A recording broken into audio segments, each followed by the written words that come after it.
Hello students, ये question पूछा गया था 2016 के सेट 2 में 2 मार्क्स के लिए। मैं एक बारी स्टेटमेंट पढ़ता हूं।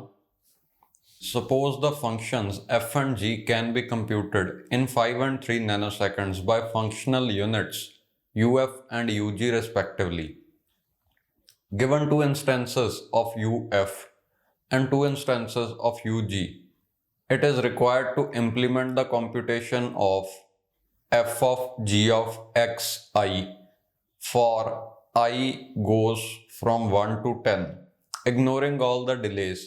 The minimum time required to complete this computation is dash nanoseconds. Okay. अब आप देखो, एक्चुअली ये क्वेश्चन जनरल एप्टीट्यूड का है। सीओए में से कोई खास नॉलेज आपको नहीं चाहिए। अगर आप थोड़ा सा भी दिमाग यूज करो, इस क्वेश्चन को आप बड़ी आसानी से सॉल्व कर पाओगे। देखो क्या कहा गया है कि 2 यूनिट्स हैं फंक्शन f को कंप्यूट करने के लिए और 2 ही यूनिट्स हैं फंक्शन g को कंप्यूट करने के लिए। f की कंप्यूटेशन में 5 नैनोसेकंड्स लग रहे हैं और g की कंप्यूटेशन में 3 नैनोसेकंड्स लग रहे हैं।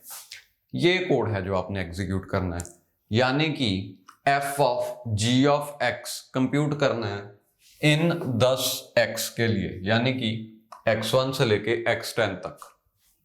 अब आप देखो, आपको ऐसा लग सकता है कि पहले 2g किसी भी 2x को कंप्यूट करने लगेंगे, यानी कि कोई भी 2x की वैल्यूज के लिए 2g वाले यूनिट्स यूज कर लो। दैट इज करेक्ट, मतलब ऐसा ही होगा। इन्हें 3 सेकंड्स चाहिए, तो पहले 3 सेकंड्स में 0 से लेके 3 सेकंड्स तक दोनों यूनिट्स g कंप्यूट करेंगे, तब तक f वाले दोनों यूनिट फ्री होंगे। और ऐसा ही होगा क्योंकि f को जो वैल्यू चाहिए वो g की आउटपुट है। मतलब जब तक हम g ऑफ xi नहीं कंप्यूट करते तब तक f वाले यूनिट फ्री रहेंगे, यानी कि पहले 3 सेकंड में f यूनिट फ्री हैं, दोनों के दोनों।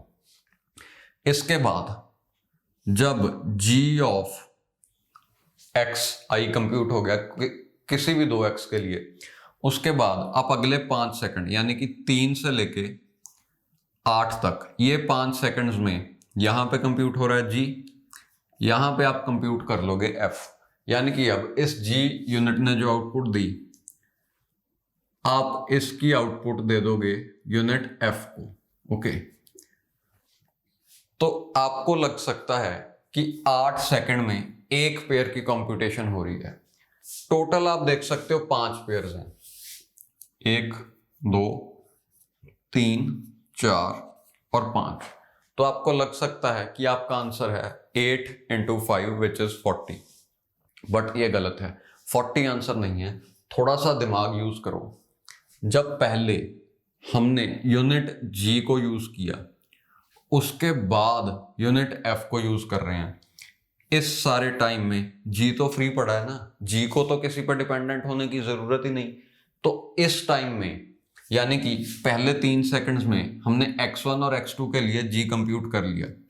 इन 3 सेकंड्स के बाद, इस टाइम के बाद आप इमीडिएटली x3 और x4 के लिए g कंप्यूट करने लग जाओ ना। मतलब पैरेलल में f तो चल ही रहा है, f तो इन वैल्यूज पे काम कर ही रहा है। उसी टाइम में ये f के काम करने के दौरान ही आप g कंप्यूट कर लो फॉर x3 एंड x4, क्योंकि 2g के यूनिट्स हैं तो 2x की वैल्यूज के लिए g कंप्यूट किया जा सकता है।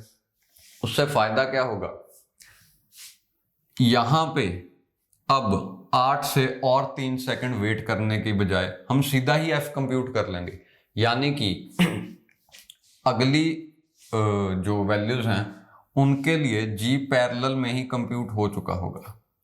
यहां पे होगा कहीं 6, इन 3 सेकंड्स में g हो गया।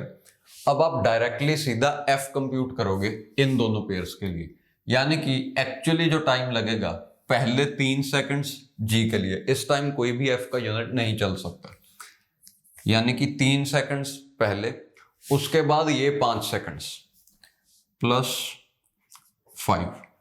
बट अब बात यह है कि इन्हीं 5 सेकंड्स में ही अगली g कंप्यूट हो चुकी होगी। ओके, तो इन 5 सेकंड्स के बाद आप डायरेक्टली अगले f कंप्यूट करने लग जाओगे।